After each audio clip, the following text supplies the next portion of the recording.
It's tax season, and at LifeLock, we know you're tired of numbers. But here's a big one you need to hear. Billions. That's the amount of money in refunds the IRS has flagged for possible identity fraud. Now here's another big number. 100 million. That's how many data points LifeLock monitors every second. If your identity is stolen, we'll fix it guaranteed.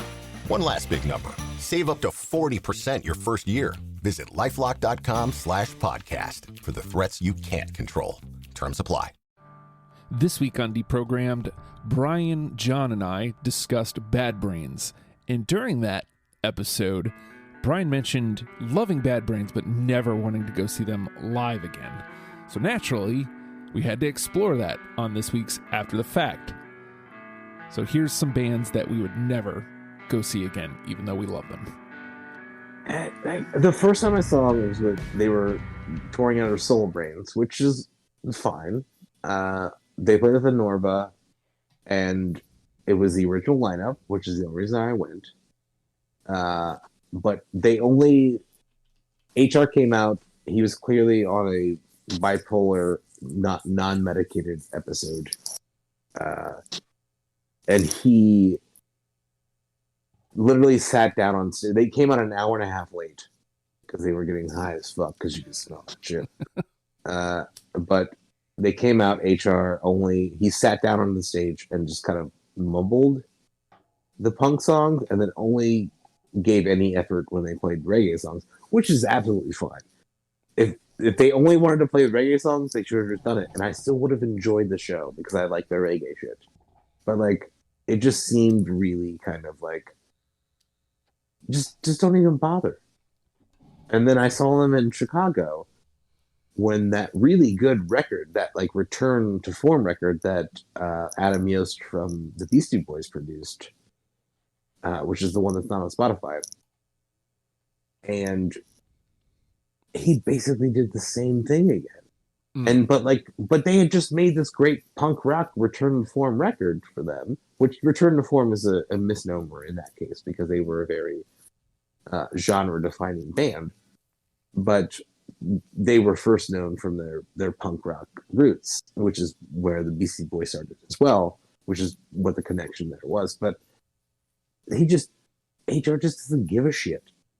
Like, it sucks. It sucks that that's true. He just doesn't.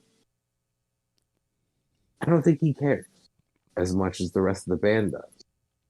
And watching it is very heartbreaking because they're literally one of the greatest bands that's ever existed, as far as I'm concerned. And watching them, like, just watching him, not the band, not the rest of the band, but watching him kind of like not appreciate that. Yeah. And just kind of like half-ass and like ghost walk his way through it is very hard to watch. You know, it's like if I ever saw the Talking Heads and they just didn't care that they were playing, I'd be like, man, this sucks. This is like one of the most important bands of my entire life, and they just couldn't be bothered. You know? Yeah. Like, it was just like both times I saw them, it was just so heartbreaking to watch. So, and yeah, John, I gotta wonder if there's ever been a band that like you were just really geeked up to see, like they're way up on your list, and you went and saw them, and they ended up you'll never go see them again. Well, I don't know. I was thinking about that when you mentioned it a minute ago, and I don't know that there actually is. There are bands that I do love that I would never go see again because of past experiences, which I guess fits this. Like, I would probably never go see Kiss again. Okay. But probably for different reasons. Like, I mean, I love Kiss. I mean, it harkens back to being a child, and it's like a childhood thing.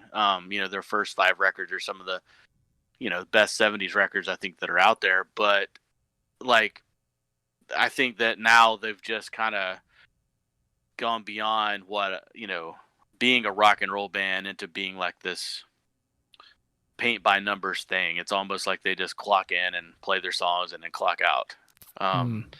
You know, I think a lot of bands are like that though anymore, you know, especially those big old bands. But But I mean, that's the closest I could think of. I probably would never see Kiss again based on that kind of experience. But they've been that way for a very, very long time.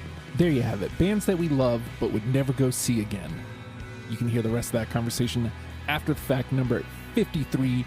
Patreon.com/Oh Hi Justin is where you can get that. It's only $1 a month. Gets you a lot of great perks and really helps this guy out. You can also hear our conversation on Bad Brains. The program comes out on Thursdays on all podcast platforms.